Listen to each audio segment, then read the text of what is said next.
BMW M2 is equipped with a 3-liter single-turbo straight 6, producing 365 horsepower and 343 foot-pounds of torque. With available overboost, can produce 369 foot-pounds of torque. The M2 is available with a standard 6-speed manual transmission or an optional dual-clutch transmission. According to Motor Trend, the dual-clutch transmission reaches 60 miles an hour in 4.2 seconds, the 6-speed manual in 4.4 seconds. Hope you like this 12-month review of my BMW M2. Make sure you subscribe and please give this video a thumbs up. Thanks for watching.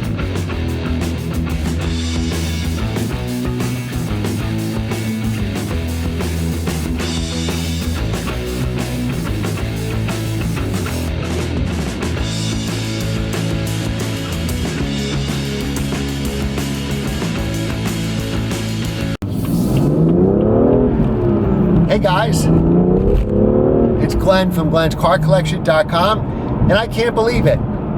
This is my 1-year anniversary of buying the BMW M2.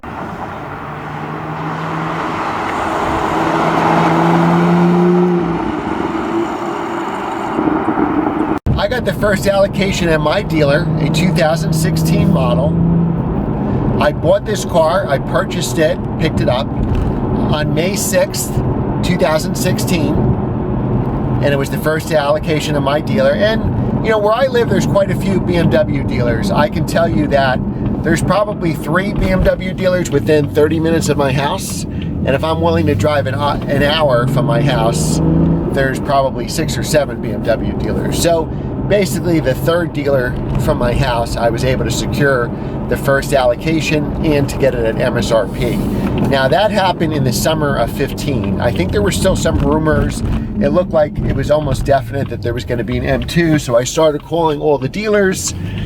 Somebody originally told me that they had a spot and that I could get a spot at their dealer, and that was one of the furthered 6 or 7 dealers from my house. And I called them and they wanted a market adjustment, and they wouldn't tell me what the market adjustment was. So I said no thanks, and I kept calling dealers. So if you watch my old videos, and they're terrible quality because I know we have a lot of new followers. I started maybe 6 or 9 months ago making YouTube videos, and you know, I literally started with my iPad and my camcorder that I bought in 2009. So it's horrible quality on some of my old videos, but I went through videos of the story how I got this car. I've been doing long-term reviews on this car since month number 5. That's essentially, I guess, when I started the YouTube channel, I already had this car 5 months. So I did a 5-month review, a 6-month review, 7, 8, 9, 10. I didn't do an 11th month review. That's kind of an odd number with the year review coming up. And also I was doing so many subscriber cars, and thank you all for sharing your cars with me. So it didn't really make sense to do an 11th month review. So now we're at the year, and you know, we can do a proper 12-month review.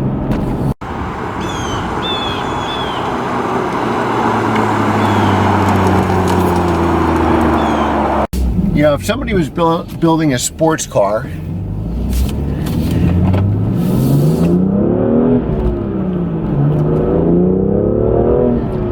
if I was building my perfect sports car, it'd be rear-wheel drive, stick shift, sunroof delete, and it would be a bright color blue. So when I heard about the M2, and also it was going to be made in a bright blue, Long Beach blue, you know, I had to have one. Now, I know we have a lot of new subscribers. You've seen my BMW M1 on Doug DeMuro's channel for now, so a lot of you are probably newer subscribers, so I'll give you a little bit of my history. I had my first BMW was a 328i in '98 with a sport package, 5-speed.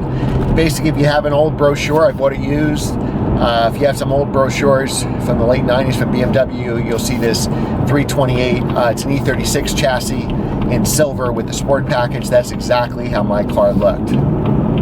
That was a fun car, and that really got me into German cars. I grew up on Camaros and Mustangs, and I was probably an American car guy all the way. And once I had that 3 Series, I couldn't believe how good for a sedan that I essentially needed for work, how good of a car that was, that it was really a sports sedan. It was so composed at high speeds on the highway. It handled really well on the back roads. And my dream at that time, but I couldn't afford it, was an E36 M3 in Astoral blue. I would have gotten the sedan and stick, but that was way out of my price range even used, so I had to get the 328, which was equal basically to a 335 or 340 today.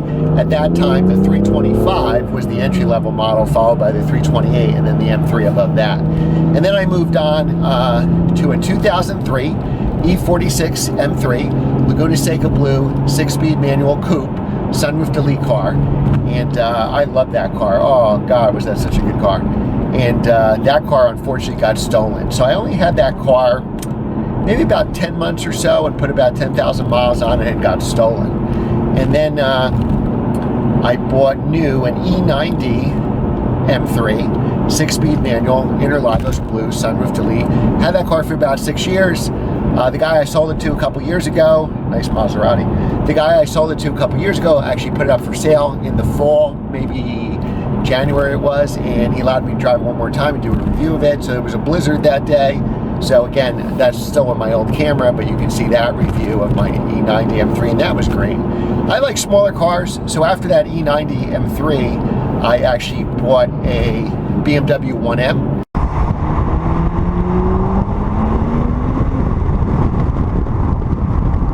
I also, soon after the 1M, got an S54 M Coupe. So those were my two M cars. And then when I heard BMW was going to make the M2, this was in 2015, you know, I had to get myself on the list. I wanted to get one as soon as possible.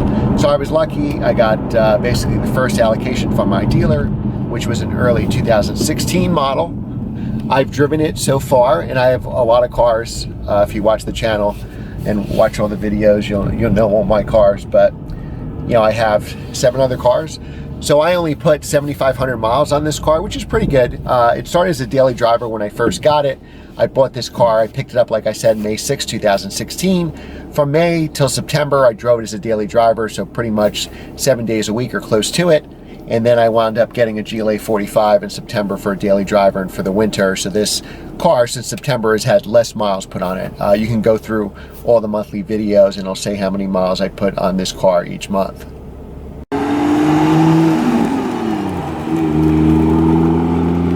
I like small, nimble cars. So to me, this is the perfect size. This car is within 3/4 of an inch of an E46 M3, which is really the perfect car. Now, of course, because it's a modern car and all the safety equipment, it's heavier than an E46 M3. It's certainly more electronic. It's got electric steering. Now, it has the rev matching. It has the fake sound. Now, do I wish that it didn't rev match? Yes. Or at least a button that when I'm lazy I can rev match, and when I want to do my own heel toe, it's easier. You know, you can go through in the menus and obviously get it in its most aggressive mode, and you have to rev match yourself. But would it be easier just to have a button on the steering wheel like an M button? Sure. Would it be better if it didn't have fake sound? Sure. But none of those have stopped me from enjoying the car.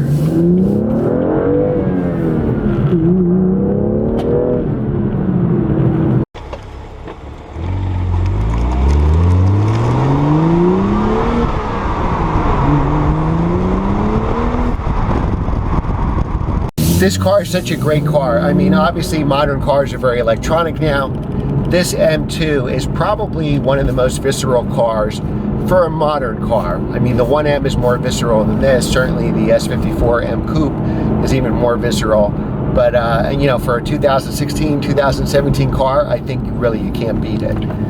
Another thing I love about this car is the price. When I put my order in and secured in writing that I would get this car at MSRP with my dealer, we didn't even know what the price were because there weren't the options. So I read a couple magazines, I think Car and Driver perhaps, and it said the base price was going to be about $52,000. So I figured with options, like any German car, Porsche, BMW, Mercedes, that probably equates to a car with $62,000 once I add the options that I want. So this car had a final sticker price of $54,000. I believe the base price in 2016, because I think they raised it for 17, was roughly 51 and change, and like another 800 or so for destination. And then this car, you pick your color, your transmission, so 6-speed manual was free. The colors were Long Beach Blue, Sapphire Black, Mineral Gray, and White. And there's one option in 2016 only, which was the executive package. It was $1,250. This lady's trying to squeeze by me. Hopefully she doesn't crack my mirror.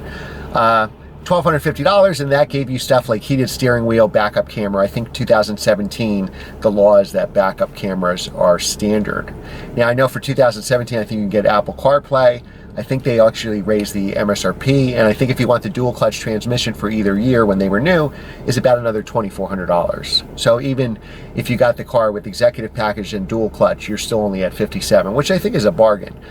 When I picked up my car, the day I picked up my car, again with a $54,000 sticker, they had M235s there with stickers in the low 60s. And here I was getting an M2 for $8,000 cheaper. You know, for a lot of people, that could be the better car.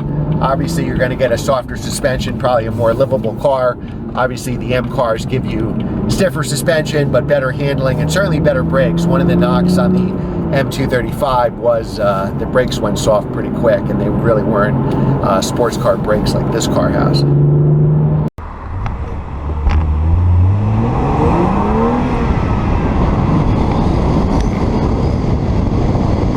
Now, I average 20.4 miles per gallon. You know, I drive this car spiritedly. I'm sure if you drive it easier, you can probably average about 23 miles a gallon, which makes sense if the EPA ratings are 20 and 27. And again, I'm approaching about 7,500 miles on this car.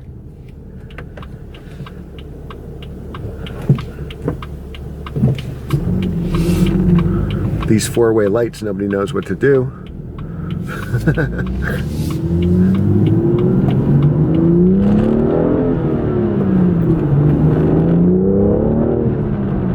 And I think also with, you know, the proper tires on this car can certainly be a track day weapon. These Pilot Super Sports that are on the car are great. You know, I'm typically not driving this car in bad weather, but any rain that I've been caught in, this car handles it perfectly. Plenty of grip. The brakes on the car, I think, are fantastic. I haven't tracked this car, so I don't know how it would hold up on repeated track use. So if somebody does track their M2, leave a comment below. Let me know how the brakes hold up. Also, for those of you, speaking of comments, for those of you that have your M2s, because I know a lot of you have been following me since I did my 5-month update, has this car been everything you thought it was? For me, it's been everything I thought it was and more, and I'm so happy with the purchase. And one of my favorite things about this car is the price point. I just think it's a steal buying this car new for $54,000. I think BMW could have easily made this car a stripper for $54,000 and then made everybody add $10,000 in options to get everything that the car has here. But this is my first car I ever bought. You know, typically if I buy cars used and not new. So typically I don't go for the navigation and all the fancy stuff. I usually get the performance options, maybe you know, get the stereo. In my E90 M3, I didn't get I couldn't get the upgraded stereo without the nav. So I didn't get it because I didn't think the nav was worth the money. But I think BMW could easily made this a $65,000 car fully loaded. I've seen F80, M3, and M4s going for, you know, $80,000 with all the options. So I think this would have been easy for BMW to make this a $60,000 to $65,000 car with options.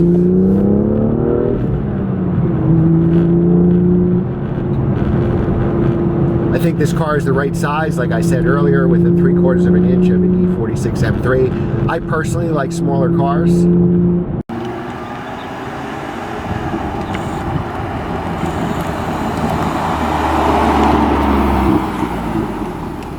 Yeah, this is the kind of car that you look forward to. Highway exit and entrance ramps. This car, it really has great handling. Now, it's funny that in the United States we can't get a sunroof. I personally didn't want one, but I know a lot of people like that. And in Canada, you get this car with a sunroof. So it's funny that even in North America, how the options are different for each country. So if you're watching this in another country, leave a comment below, you know, what options you have available. Maybe it's different colors or maybe different options like the sunroof or we can't get here in the United States, and it'll be interesting to compare, where here it's kind of more marketed as a purist car and it comes with minimal options, minimal colors, where some other places maybe, who knows, it's more marketed more of a daily driver and you can get whatever you want in it.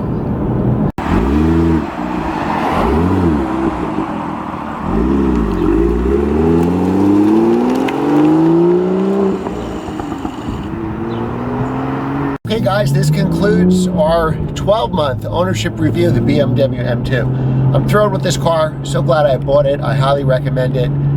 You know, besides the handling and the overall experience of driving this car, one of the most important things I think about this car is the price point. I think you can't beat it for $54,000 or, you know, $57,000 with a dual clutch transmission. Highly recommend this car. I probably still would have bought this car if BMW had made this car $65,000 fully loaded. I don't know if you would. Leave a comment below if you would. But again, I highly recommend this car, and you won't be disappointed if you have an M2 on order. If you can't get an M2 now, I'm sure there'll be enough coming out in the used market, and this will be a fantastic used buy in the future. Thanks for watching, guys. Please like this video. Please subscribe to my channel if you haven't already. Please go back and watch the other reviews if this is the first long-term review. I did, starting with month 5, I had one called a long-term review, then I did months 5, 6, 7, 8, 9, 10. Be sure to leave a positive comment below. Be sure to share these videos with your friends so our channel can grow. And of course, check out our website. There's a lot of things like articles or other pictures that I can't put on YouTube. So make sure to go to glenscarcollection.com. And we post new stuff there every couple days. So make sure, you know, once a week you check out our website. And if you have a car for me to review and you're local to Bergen County, New Jersey, please email me at glenscarcollection@gmail.com. Thanks again for your support as always, guys. This channel only exists with your support, and I want to thank each and every one of you. Thanks again, and we'll see you next time. Take care.